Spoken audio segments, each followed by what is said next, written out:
എല്ലാവർക്കും സ്വാഗതം. പ്രിയപ്പെട്ട സിനിമാ നായകൻ നടൻ വിഷ്ണു പ്രസാദ് അന്തരിച്ചു. അദ്ദേഹത്തിൻ്റെ സുഹൃത്തുക്കളുടെയും കുടുംബാംഗങ്ങളുടെയും ഒപ്പം ദുഃഖത്തിൽ പങ്കുചേർന്നുകൊണ്ട് ഈ അവസരത്തിൽ ചില കാര്യങ്ങൾ ചൂണ്ടിക്കാണിക്കണം. അതോടൊപ്പം ചേർത്ത് പറയുകയാണ് നമ്മളിൽ നിന്ന് വിട പറഞ്ഞ സിനിമാ മേഖലയിലെ സഹോദരി സുമി സുരേഷ്, ഒപ്പം സിദ്ദീഖ്, സംവിധായകനും നടനുമൊക്കെ ആയിരുന്ന സിദ്ദീഖ്, അതിനു മുമ്പ് നമ്മളെ ഏറെ ചിരിപ്പിച്ച പ്രിയപ്പെട്ട കൊച്ചിൻ ഹനീഫ. എൻ്റെ ഓർമ്മയിലുള്ള പേരുകളാണ് ഞാൻ എടുത്തു പറഞ്ഞത്. ഇനി എൻ്റെ പ്രദേശത്തെയും എന്നെ കാണുന്ന നിങ്ങളുടെ പ്രദേശത്തെയും കരൾ രോഗികളുടെ എണ്ണം നിങ്ങൾ പരിശോധിക്കണം. ഒപ്പം ക്യാൻസർ രോഗികളുടെയും മറ്റ് വൃക്ക രോഗികളുടെയും ഒക്കെ എണ്ണം നിങ്ങൾ പരിശോധിക്കുകയും പഠിക്കുകയും ചെയ്യണം. വൈദ്യശാസ്ത്ര രംഗത്ത് മുമ്പിൽ നിൽക്കുന്ന കേരളം, പക്ഷേ രോഗികളുടെ എണ്ണത്തിൽ ഒരു കുറവുമില്ല. വൈദ്യശാസ്ത്രം പുരോഗതി പ്രാപിച്ചു എന്നത് ഹോസ്പിറ്റലുകളിൽ ഫുഡ് കൊണ്ടുപോകണ്ട, അവിടെ വിളമ്പിത്തരും എന്നുള്ളതല്ല.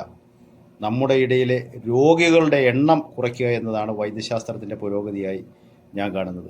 പതിവായി ഇത്തരം വിഷയങ്ങൾ ഉണർത്തുമ്പോൾ ഞാൻ എടുത്തു പറയുന്നത് പോലെ ഇത്തവണയും പറയേണ്ടിയിരിക്കുന്നു, ഇല്ലെങ്കിൽ തെറ്റിദ്ധാരണയുണ്ടാവും.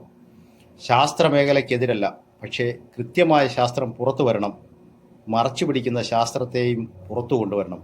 കാരണം ബോധപൂർവം രോഗികളെ സൃഷ്ടിക്കാൻ വേണ്ടി സമീകൃത ആഹാരം, ഹെൽത്തി ഫുഡ് എന്നൊക്കെ പറഞ്ഞ് സാമൂഹ്യ മാധ്യമങ്ങളിലും മുഖ്യധാരാ മാധ്യമങ്ങളിലൂടെയും പ്രചരിപ്പിക്കുന്ന ചില ഡോക്ടർമാരുണ്ട്.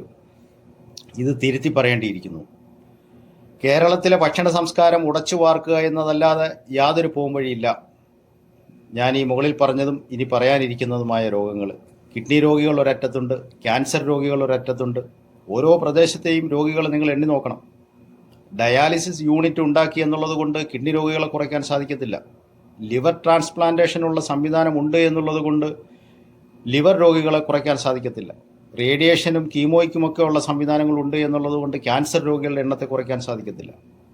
രോഗകാരണം കണ്ടെത്തുകയും അത് പ്രചരിപ്പിക്കുകയും ജനങ്ങളിലേക്ക് എത്തിക്കുകയും അത് പ്രാവർത്തികമാക്കുകയും ചെയ്യുക എന്നതാണ് ശരിയായ പോംവഴി.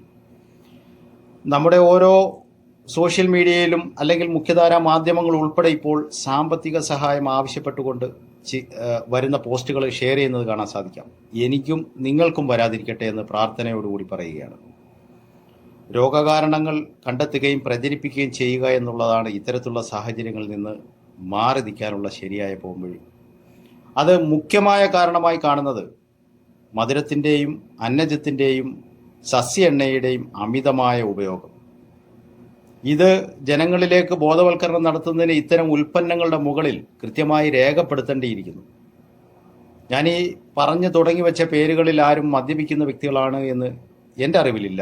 ഒരുപക്ഷെ ഇനി ആരെങ്കിലും കണ്ടിച്ചാൽ എൻ്റെയും നിങ്ങളുടെയും ഇടയിലുള്ള, എൻ്റെ പ്രദേശത്തെയും അല്ലെ കേരളത്തിൻ്റെ ഏത് പ്രദേശത്തുള്ള കിഡ്നി രോഗികളെയും കരൾ രോഗികളെയും നിങ്ങൾക്ക് എടുത്തു വെച്ച് പഠിക്കാം.